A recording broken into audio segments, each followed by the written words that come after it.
এখানে আমি তেলাপিয়ার ফিলেটি নিয়েছি 2টি। মাছগুলো আমি ধুয়ে এখন লবণ এবং হলুদ দিয়ে মাখিয়ে নিব।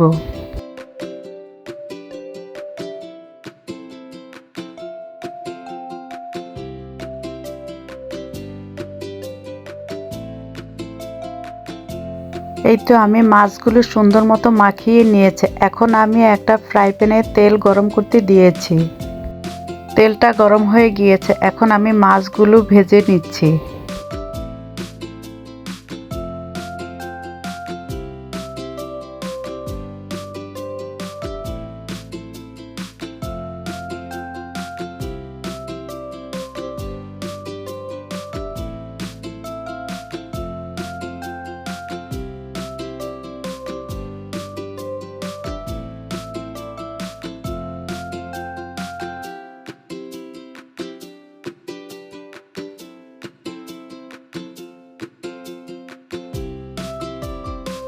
মাছগুলো এপিট ওপিট ভাজা হয়ে গিয়েছে, এখন আমি মাছগুলো তুলে নিচ্ছি।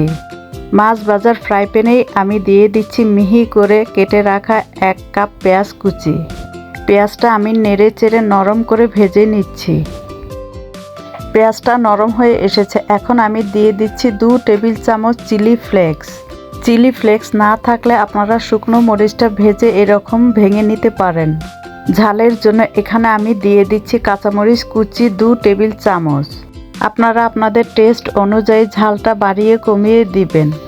পেঁয়াজগুলো আমি একটা বাটিতে তুলে দিয়ে দিচ্ছি লবণ দিয়ে আমি এখন ভালো মতো চটকে নিচ্ছি।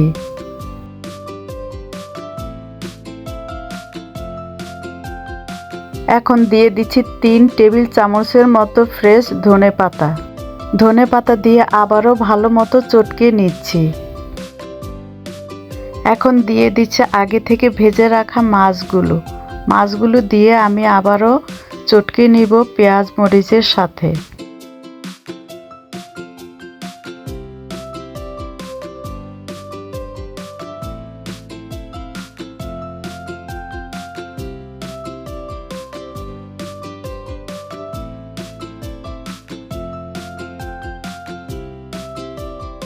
মাছটা সুন্দর মতো পেঁয়াজ মরিচের সাথে মাখিয়ে নিয়েছে। এখন দিয়ে দিচ্ছি সরিষার তেল 2 টেবিল চামচের মতো। সরিষার তেল দিয়ে আবারও ভালো মতো মেখে নিচ্ছি। ভর্তা আমি সব সময় সরিষার তেল দিয়েই বানিয়ে থাকি। ভর্তাতে সরিষার তেল দিলেই ভালো লাগে। বাড়িতে এভাবে ভর্তা বানিয়ে খাবেন, খেতে কিন্তু দুর্দান্ত লাগে। যারা আমার এই রেসিপিটি দেখছেন একটা লাইক দিয়ে যাবেন আর পাশে থাকা বেল বাটনটি চালু করে পাশে থাকবেন। তো আজ এখানেই শেষ করছি। ভালো থাকবেন। আসসালামু আলাইকুম।